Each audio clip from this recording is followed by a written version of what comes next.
I have very many relatives, many friends who have made it in life today, and they are scared to return back home because of witchcraft. They are scared to announce their development or their success because they fear what their village people will do. Now, if you see a boat is triangular in shape. It's something this way. So down here, at the bottom here, whatever joins this end and this end, there is usually a foundation down here. Now what they will do to create that foundation, they would walk into a village and pick or select one old grandmother or grandfather, an old person who was left out there to die. They will take that person, tie them on a tree, cut this tree, and once the tree falls down, it falls on this old person and they die. At the end of the day, their spirits remain in that tree, and they remain to control that boat forever and ever and ever.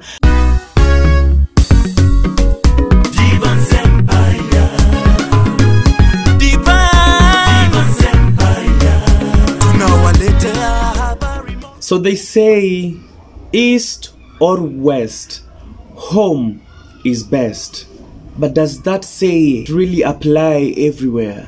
Because in my society, it's a different case. To those of you who do not know me, I am Suba. I come from the Suba community. I am Suba by tribe, and here in Kenya we stay around Gwasi Hills, around Mfangano Island, and a larger number of us stay in Uganda, and we also have others in Tanzania. So today I just thought about shooting this video because I came across this beautiful book, this Suba book that is originally written by Naftali Mata, as you can see. And Naftali Mata, I have shared with you stories before about him. He's a great man, the founder of Gethsemane Garden Christian Academy, the orphanage that housed very many people, including me, the orphanage that gave us home, an orphanage that taught us to be responsible citizens of this country, Kenya. And because we learned in that school, we learned to love one another, and that is the reason why most of us who learned in Gethsemane Academy are so generous. We love helping one another. When somebody knocks at your door, you cannot deny them an opportunity to come in, because Gethsemane taught us love. It taught us to love. And when we talk about love, we do not mean loving people you know. No, it's love spreads across, including loving strangers and people you have never met. And that was Gethsemane to us. So this book, I don't know where can we get more copies from, but I remember this book, I got it from Gethsemane when we were studying Suba, the Suba language. You know, not many Suba people can speak the Suba language, but this book can really help you. As you can see, the words are written in Luo and translated in Suba for easy understanding and quick learning. Now, before I continue, I want to give a shout out to the following person, Tony Mpekuzi. Tony Mpekuzi is one great YouTuber that I really love his videos. He's the one who gave me the interest to start doing sit-up videos, because in the past I feared opening my cameras and shooting videos where I just sit down and speak. But I saw how he did it. I went to his inbox and texted him, and he was generous. He was proud. He proudly answered me and told me what to do. I just need a good phone and good sound, and voila, I have my video up. And so today I just want to appreciate him in this video. Now, why did people stop going back home? Why did people stop visiting their villages? That is our question today. For a very long time, I come from a society where people have always been selfish for one another, and this selfishness has really affected the society so much. It has affected the growth of our society. It has affected the development of our society. It has affected very many things, including family ties and relationships. Many things have stopped because of that jealousy that comes with a lot of greed from our society. Now, for a very long time, my island, as I have told you before in the previous videos, that I come from an island where people used to cherish and fancy witchcraft. For a very long time, witchcraft was glorified. People used to do strange things in our island that when you think of, when you meditate upon, you just, you don't even deserve to live, because no family wanted to see another family prosper above or beyond them. And once they noticed a family was prospering beyond them, they will try to do something to destabilize that growth, because they wanted to remain top forever. They never wanted anybody else to come on top or beyond them. And this one really affected people so much. People visited witch doctors, people practiced witchcraft just to stop somebody else from succeeding in life. And that explains why our island has been less developed compared to other places or other regions within our county. Now, due to this jealousy that is brought out by greed, many young youths gave up school. They gave up learning. People dropped out of school for fear of dying, because there are many stories that I can use as examples today to support my story or my video today. Many young boys joined campus after struggling with their education, and once they joined campus and went to university to study the course of their choices, when they came back home for holiday, they never made it out or to go back to school again, because they were killed. Some of them were made mad. Here you are talking to someone today, a university student, and then tomorrow you hear that, oh, Onyango went mad, Onyango turned mad in the evening while coming from the market. Or you hear Anyango went to the market and came back and her foot started swelling. Well, we've taken her to hospital, but the doctors cannot determine what the problem is, because there's no disease in her body.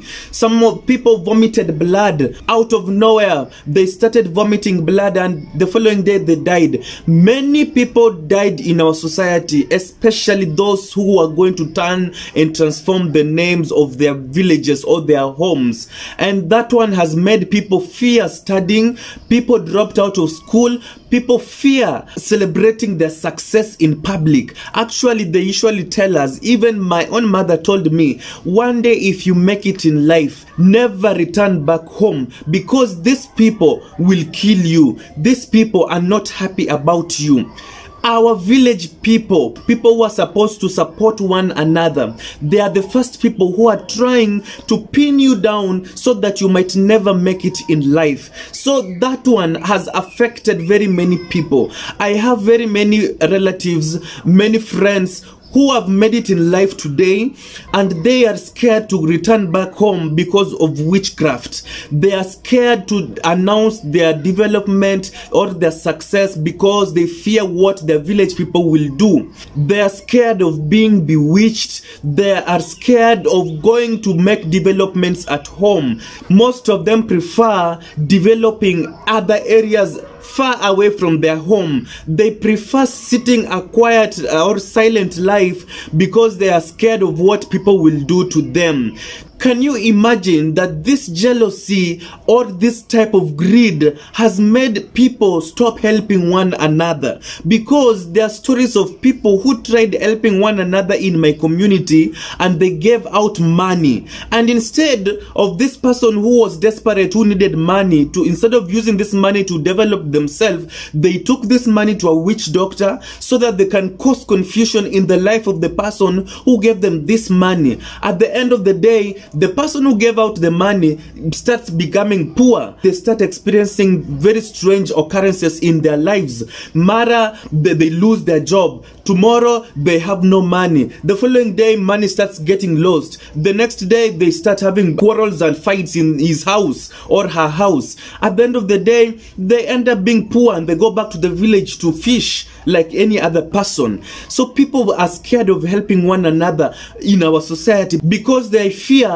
that help that they give out or they share out might be used against them. We've had strange stories of people fearing to walk in our island because they fear that somebody will pick or collect their footprints. And once their footprints have been collected, they're taken to witch doctors. And once they have been taken to witch doctors, the witch doctor might decide to kill them, or to turn them mad, or to just make them suffer and struggle in life. That is where I come from.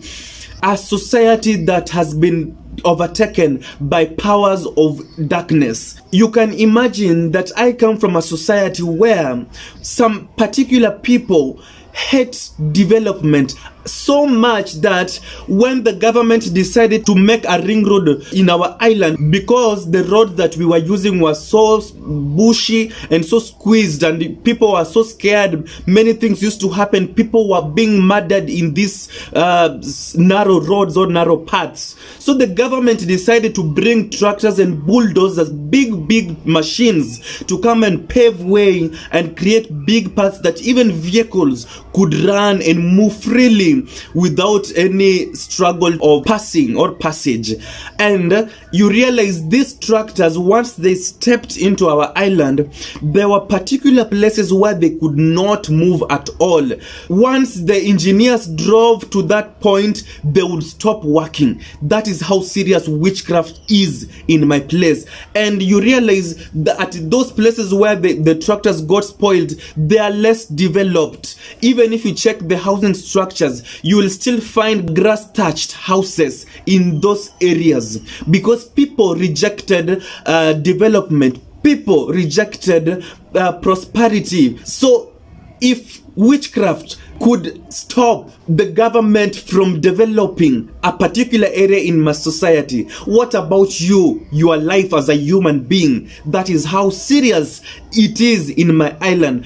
And there are many instances of witchcraft that can be said in our place, because I remember sometimes this jealousy brought about by competition and greed has made even boat owners, you know, my place, since I come from an island, the main source of income is actually comes from the lake. And in the lake here we have fishermen, we have people who own boats. So most boat owners have lost their boats because of witchcraft. Since the means of transport are boats in my area, that competition has made boat owners go to witch doctors so that they can receive more clients compared to their opponents, which the end result has been very painful, because we've seen boats capsize because of no reason. You just hear a narration or a story that big boat just capsized and people died, people lost their lives, or people lost property. That is how serious jealousy and competition in my society has gotten into. And that one explains why many people sacrificed one another to make foundations of their boats. Most boats in the lake region have a story behind them, and the story behind them is actually has some powers of darkness. Do you know how people used to make these boats in the past? Now, if you see a boat is triangular in shape. It's something this way. So down here, at the bottom here, whatever joins this end and this end, there is usually a foundation down here. Now, what they will do to create that foundation, they must use a very strong type of a tree or type of a timber. Now, what they used to do, they would walk into a village and pick or select one old grandmother or grandfather, an old person who was left out there to die. They will take that person, tie them on a tree that they want to get that foundation to make this boat. Inaitwa msingi. So once they tie this old person there, they cut this tree, and once the tree falls down, it falls on this old person and they die. At the end of the day, their spirits remain in that tree, and they remain to control that boat forever and ever and ever. And that one explains why most people used to sacrifice lives. They used to kill one another to ensure that that boat continues offering good services to them. They would sacrifice people. They sacrificed innocent lives. And these boats, at the end of the day, you'll realize the owners could speak to them. They could speak to them and they understand. Sometimes the owner will say, come here, and the boat comes to them. Even if a thief steals this boat, the owner won't be scared, because at the end of the day, he will just say, I know my boat will come back. And we've had instances whereby thieves steal boats privately and drive away, and then late in the day, the boats come back driving themselves back to the shores. People have done very, very crazy things. Most people, a large percentage of people in my island have actually protected themselves with powers of darkness. If you check their compounds very well, you'll find behind their houses, they've dug holes and preserved things, animal bones or animal hair or fur or what have you, just to keep them safe. Some people have put bones and tied them with money and what have you inside their houses. Under their beds, if you go, you will find very strange witchcraft things. People are scared of going home because of what their village people will do. Not all people from our villages are happy because of our success, and that explains why many people never go back to their villages. I'm looking forward to that day when our society will learn to appreciate one another's success, where our people will learn to appreciate and help one another. I'm looking forward to that community, a group of people that will come together and support one another's success without greed, without selfishness, without any form of competition. That is what I'm praying about each and every day. And once that one is solved, once it is sorted out, we will have a community where people grow, a community full of development, a community that people admire, people who are well trained and well disciplined. And that is my desire. Until next time, guys, end of discussion. Devance.